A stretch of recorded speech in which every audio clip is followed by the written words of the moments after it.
जय हिंद दोस्तों, आप सभी का स्वागत है exam Guru with YouTube platform पर। भैया आज हम पढ़ते हैं 21 नवंबर के करंट अफेयर के बारे में, जो आपके हर एक एग्ज़ाम में मोस्ट इम्पॉर्टेंट होता है और आपकी सारी परीक्षाओं के लिए अत्यंत महत्वपूर्ण है। तो फर्स्ट क्वेश्चन देखते हैं भैया, भारतीय ओलंपिक संघ की एथलेटिक आयोग के सदस्य कौन बने हैं? तो भैया ऑप्शन है हमारे मैरी कॉम, पीवी सिंधु, मीराबाई चानू और गगन नारंग और उपरोक्त सभी। भैया इसमें ये सभी लोग बने हैं, यानी हमारा ऑप्शन ई करेक्ट है, उपरोक्त सभी हैं। अब इसके बारे में जान लेते हैं। ओलंपिक पदक विजेता मैरी कॉम हैं, पीवी सिंधु हैं, मीराबाई चनू हैं, गगन नारंग हैं, जो 14 नवंबर 2022 को भारतीय ओलंपिक संघ एथलेटिक आयोग के सदस्य के रूप में चुने गए 10 प्रतिष्ठित खिलाड़ियों में भी यह शामिल हैं। अब इनके बारे में और जान लेते हैं। अन्य 7 सदस्य हैं टोक्यो ओलंपिक रजत पदक विजेता भारोत्तोलक मीराबाई चानू, 2012 ओलंपिक कांस्य पदक विजेता निशानेबाज गगन नारंग, अनुभवी टेबल टेनिस खिलाड़ी अचंत शरत कमल, हॉकी खिलाड़ी रानी रामपाल, साइकिल चालक भवानी देवी, रोवर बजरंग लाल व पूर्व शॉट पुटर ओपी करहाना है। नेक्स्ट क्वेश्चन देखते हैं भैया। नेक्स्ट क्वेश्चन है हमारा, सीजी विजिल 22 रक्षा अभ्यास कहाँ शुरू हुआ? ऑप्शन है पूर्वी समुद्री तट, पश्चिमी समुद्री तट, हिंद महासागर, प्रशांत महासागर। तो भैया सीजी विजिल अभ्यास है ना, तो वो पूर्वी समुद्री तट पर स्टार्ट हुआ है। हमारा फर्स्ट ऑप्शन करेक्ट है। अब इसके बारे में देख लेते हैं। 2 दिवसीय सीजी विजिल 22 का तीसरा संस्करण 15 नवंबर से अखिल भारतीय तटीय रक्षा अभ्यास के हिस्से के रूप में पूर्वी समुद्री तट पर शुरू हुआ। भारतीय नौसेना, तटरक्षा बल, सीमा शुल्क और वह अन्य समुद्री एजेंसियों की संपत्तियों सी विजिल अभ्यास में भाग लेंगी। 26/11 के मुंबई हमले के बाद से समुद्री सुरक्षा बढ़ाने के लिए शुरू किए गए विभिन्न उपायों में वर्ष 2012 में इस अभ्यास की अवधारणा की गई थी। यह अभ्यास भारत के विशेष आर्थिक क्षेत्र को कवर करते हुए देश के 7,516 किलोमीटर लंबी तटरक्षा के साथ किया जाएगा। भारतीय नौसेना के अध्यक्ष कौन हैं? तो भारतीय नौसेना के अध्यक्ष हैं एडमिरल आर हरि कुमार हैं।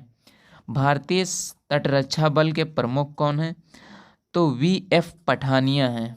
नेक्स्ट क्वेश्चन देखते हैं, हरित ऊर्जा खुली पहुंच पोर्टल किसने लॉन्च किया? तो भैया किसने लॉन्च किया? ऑप्शन है अनुराग ठाकुर, राजकुमार सिंह, मनोहर लाल खट्टर व धर्मेंद्र प्रधान। तो भैया इसको लॉन्च किसने किया है? तो इसको लॉन्च किया है आर.के. सिंह, यानी राजकुमार सिंह ने इसको लॉन्च किया है। अब हरित ऊर्जा खुली पहुंच पोर्टल होता क्या है, इसके बारे में देख लेते हैं। केंद्रीय विद्युत व नवीनीकरण ऊर्जा मंत्री राजकुमार सिंह ने स्वच्छ व हरित ऊर्जा को बढ़ावा देने के लिए हरित ऊर्जा खुली पहुंच पोर्टल लॉन्च किया है। इस पोर्टल का उद्देश्य सभी के लिए सस्ती, विश्वसनीय, टिकाऊ व हरित ऊर्जा सुनिश्चित करना है। अंडर 19 T20 विश्व कप 2024 किस देश में होगा? ऑप्शन है Bharat, option B Sri Lanka, option C Pakistan और ऑप्शन डी बांग्लादेश। तो भैया अंडर 19 पुरुष T20 विश्व कप 2024 का आयोजन श्रीलंका में होगा। हमारा ऑप्शन बी करेक्ट है। अब इसके बारे में जान लेते हैं। आईसीसी ने 2024 और 27 के बीच अंडर 19 आयोजन के लिए मेज़बान देशों की घोषणा की है। अंडर 19 पुरुष क्रिकेट विश्व कप 2024 की मेज़बानी श्रीलंका द्वारा की जाएगी, जबकि 2026 संस्करण का आयोजन जिम्बाब्वे व नामीबिया में किया जाएगा। आईसीसी अंडर 19 महिला T20 विश्व कप 2025 मलेशिया और थाईलैंड में आयोजित किया जाएगा। 2023 का आयोजन बांग्लादेश और नेपाल द्वारा संयुक्त रूप से किया जाएगा। पहला आईसीसी अंडर 19 महिला T20 विश्व कप जनवरी 2023 में दक्षिण अफ्रीका में आयोजित किया जाएगा। नेक्स्ट क्वेश्चन देखते हैं। हाल ही में जी शिवराम कृष्णमूर्ति का निधन हो गया, वह कौन थे? तो भैया ऑप्शन है फिल्म निर्माता, लेखक, कवि, क्रिकेटर। तो भैया वो एक फिल्म निर्माता थे। अब इनके बारे में देख लेते हैं। तेलुगु सिनेमा के सुप्रसिद्ध अभिनेता निर्माता जी शिवराम कृष्णमूर्ति का हैदराबाद के निजी अस्पताल में निधन हो गया। ये इनका भैया तेलुगु फिल्म से संबंधित था, तेलुगु सिनेमा से थे। और भैया इनके बारे में और भी फैक्ट देख लेते हैं। कृष्णा के नाम से मशहूर श्री कृष्ण मूर्ति ने तेलुगु भाषा में कई हिट फिल्मों में मुख्य भूमिका निभाई है। 350 से अधिक फिल्मों में इन्होंने अभिनय किया है। उन्होंने कई फिल्मों का निर्माण व निर्देशन किया है। उनके पुत्र महेश बाबू तेलुगु फिल्म के बहुत प्रसिद्ध अभिनेता हैं। 2022 में भैया किसकी निधन हुई उसके बारे में पढ़ लेते हैं। 25 वर्षीय प्रसिद्ध गणितज्ञ RL कश्यप का निधन हो गया था 2022 में। स्वतंत्र भारत के पहले मतदाता श्याम शरण नेगी का निधन हो गया। महिला अधिकार कार्यकर्ता सेवा की संस्थापक इला भट्ट का निधन हुआ। भारत के स्टेलमैन जमशेद ईरानी का 2022 में भी यह निधन हो गया है। नेक्स्ट क्वेश्चन देख लेते हैं। इंडोनेशिया ने किस देश में G20 की अध्यक्षता सौंपी है? भैया किस देश को G20 की अध्यक्षता सौंपी है? Option A Bharat, option B America, option C Japan, option D France. तो भैया भारत को इंडोनेशिया ने G20 की अध्यक्षता सौंपी है। अब इसके बारे में देख लेते हैं। इंडोनेशिया के राष्ट्रपति जोको विडो ने 16 नवंबर 2022 को इंडोनेशिया में बाली द्वीप में 2 दिवसीय 15 और 16 17वीं G20 शिखर सम्मेलन के समापन पर औपचारिक रूप से पीएम नरेंद्र मोदी को G20 की अध्यक्षता सौंपी है। भारत आधिकारिक तौर पर 1 दिसंबर 2022 से G20 की अध्यक्षता ग्रहण करेगा। 18वां G20 नेताओं शिखर सम्मेलन 9-10 दिसंबर 2023 को नई दिल्ली में आयोजित किया जाएगा। G20 सम्मेलन 2023 की थीम क्या होगी? One earth, one family, one future. ये भैया 2023 की G20 की थीम है। G20 के बारे में जान लेते हैं। इसकी स्थापना 1999 में हुई। इसे दुनिया के प्रमुख विकसित और विशाल विकासशील देश शामिल हैं। इसमें 19 देश और यूरोपीय संघ शामिल है। सदस्य देश अर्जेंटीना, ऑस्ट्रेलिया, ब्राज़ील, कनाडा, चीन, France, Germany, Bharat, Indonesia, Italy, Japan, दक्षिण कोरिया, मेक्सिको, रूस, सऊदी अरब, दक्षिण अफ्रीका, तुर्की, यूनाइटेड किंगडम और संयुक्त राज्य अमेरिका शामिल हैं। 2021 में इटली G20 की अध्यक्षता की थी। इंडोनेशिया 2022 में G20 की अध्यक्षता किया है। और भैया G20 के नेताओं में पहली शिखर बैठक 2018 में वाशिंगटन, संयुक्त राज्य अमेरिका में आयोजित की गई थी। जो पहली बैठक थी वो 2008 में वाशिंगटन में आयोजित की गई थी। G20 में कोई अस्थायी सचिवालय नहीं है। G20 का कोई अस्थायी सचिवालय नहीं है। G20 सदस्य विश्व की जनसंख्या का 60%, विश्व अर्थव्यवस्था का 80%, विश्व व्यापार का 75% हिस्सा है। नेक्स्ट क्वेश्चन देख लेते हैं। व्हाट्सएप इंडिया के प्रमुख कौन थे जिन्होंने अपने पद से इस्तीफा दे दिया? तो भैया कौन थे? ऑप्शन है Abhijit Bose, option B Gaurav Dwivedi, option C Greg Barclay, option D है नीरज कुमार। तो भैया अभिजीत बोस ने इस व्हाट्सएप इंडिया के प्रमुख पद से इस्तीफा दे दिया है। अब इसके बारे में देख लेते हैं। WhatsApp India head Abhijit Bose और मेटा इंडिया के public policy director Rajeev Agarwal ने अपने पद से इस्तीफा दे दिया है। दो लोगों ने भैया अपने पद से इस्तीफा दिया है। मेटा इंडिया के पब्लिक पॉलिसी डायरेक्टर हैं, इन्होंने राजीव अग्रवाल ने अपने पद से इस्तीफा दिया और अभिजीत बोस ने अपने पद से इस्तीफा दिया है। अब इनके आगे जान लेते हैं कौन नया पॉलिसी डायरेक्टर बना हुआ है। भारत में WhatsApp public policy director Vishwanath Thakral को अब भारत के सभी मेटा ब्रांडों के पब्लिक पॉलिसी डायरेक्टर बनाया गया है। तो विश्वनाथ ठकराल को भी अब पब्लिक पॉलिसी डायरेक्टर के रूप में चुना गया है। मेटा ने हाल ही में अब तक की सबसे बड़ी छाटनी दुनिया भर में लगभग 11,000 लोगों को भी मेटा ने अपने से निकाला है। व्हाट्सएप भारत में सबसे लोकप्रिय मैसेजिंग प्लेटफॉर्म है। इसकी स्थापना जनवरी 2009 में की गई। इसके वास्तविक मालिक जैन क्रोम हैं और ब्रेन एस्टन इसके वास्तविक मालिक हैं। फरवरी 2014 में इस पर फेसबुक का अस्तित्व हुआ था। व्हाट्सएप के प्रमुख बिल कैटकोर्ट हैं। नेक्स्ट क्वेश्चन देख लेते हैं भैया। डिजिटल शक्ति 4.0 अभियान किसने शुरू किया? ऑप्शन है गृह मंत्रालय, राष्ट्रीय महिला आयोग, वित्त मंत्रालय, विदेश मंत्रालय, नीति आयोग। किसने भैया किया है? तो भैया इसका अभियान किसने शुरू किया था? तो इसका अभियान भैया शुरू किया था राष्ट्रीय महिला आयोग ने शुरू किया था। डिजिटल शक्ति 4.0 का अभियान का आयोजन राष्ट्रीय महिला आयोग के द्वारा शुरू किया गया था।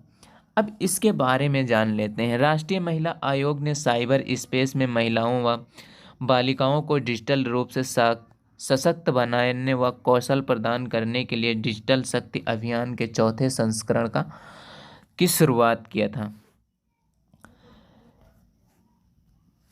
डिजिटल शक्ति के बारे में जान लेते हैं। इसके अध्यक्ष कौन हैं और इसके पहले अध्यक्ष कौन थे, उसके बारे में देख लेते हैं। देश भर में डिजिटल मोर्चा पर जागरूकता बढ़ाने व महिलाओं को मदद करने के लिए जून 2018 में डिजिटल शक्ति की शुरुआत की गई थी। इस परियोजना के माध्यम से पूरे भारत में 3 लाख से अधिक महिलाओं को साइबर सुरक्षा युक्तियों व तरकीबों के संबंध में जागरूक किया गया। राष्ट्रीय महिला आयोग की स्थापना भी हुई थी 1992 में इसकी स्थापना हुई थी। पहली अध्यक्ष कौन थी? जयंती पटनायक इसकी पहली अध्यक्ष थी। और वर्तमान समय में इसके अध्यक्ष कौन हैं? तो इसके वर्तमान समय में अध्यक्ष हैं रेखा शर्मा, वर्तमान समय में इसकी अध्यक्ष हैं। कुछ भैया अदर जानकारी देख लेते हैं। आयोग और उनके अध्यक्ष के बारे में जान लेते हैं। राष्ट्रीय मानवाधिकार आयोग के अध्यक्ष हैं अरुण कुमार सिंह हैं। अल्पसंख्यक आयोग के अध्यक्ष हैं इकबाल सिंह लालपुरा हैं।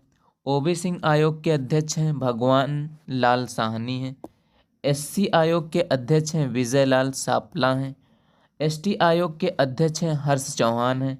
भारतीय रेलवे बोर्ड के अध्यक्ष हैं विनय कुमार त्रिपाठी हैं। और 15वें वित्त आयोग के अध्यक्ष AK सिंह हैं। और 22वें विधि आयोग के अध्यक्ष ऋतुराज अवस्थी हैं। हमारे सारे फैक्ट कंप्लीट हो गए हैं भैया। अब इसका नेक्स्ट क्वेश्चन देखते हैं। किस देश ने भारतीय पेशेवरों के लिए 3000 वर्क वीज़ा जारी करने की मंजूरी दी है? तो भैया option A Canada, option B Britain, option C America, option D रूस। तो भैया ब्रिटेन ने 3,000 वर्क वीज़ा जारी किया है भारतीय पेशेवरों के लिए भैया यानी जो वर्किंग के लिए जाते हैं उनके लिए, वर्क के लिए भी ब्रिटेन ने 3,000 वर्क वीज़ा जारी किया है। यूनाइटेड किंगडम सरकार ने 16 नवंबर 2022 को भारत के युवा पेशेवरों को हर साल देश में काम करने के लिए 3,000 वीज़ा की मंजूरी दी है। जब से भी ऋषि सुनक बने हुए हैं तब से भारत के संबंध और मजबूत हो गए हैं। यह वीज़ा ब्रिटेन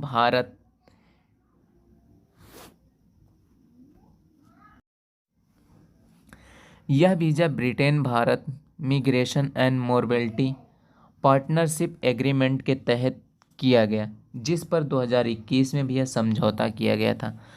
भारत इस तरह की योजनाओं से लाभान्वित होने वाला पहला देश है। यूके सरकार ने UK India young professionals schemes की मंजूरी दी है, जो 18 से 30 वर्षीय स्नातक भारतीय नागरिकों को ब्रिटेन में रहने और 2 साल तक काम करने के लिए 3,000 वीज़ा प्रदान करती है। यूनाइटेड किंगडम ब्रिटेन के बारे में जान लेते हैं। यह मुख्य भूमि यूरोपीय उत्तर पश्चिमी तट पर स्थित द्वीप देश है। प्रधानमंत्री ऋषि सुनक हैं। राजधानी लंदन है। मुद्रा क्या है? ब्रिटिश पाउंड है।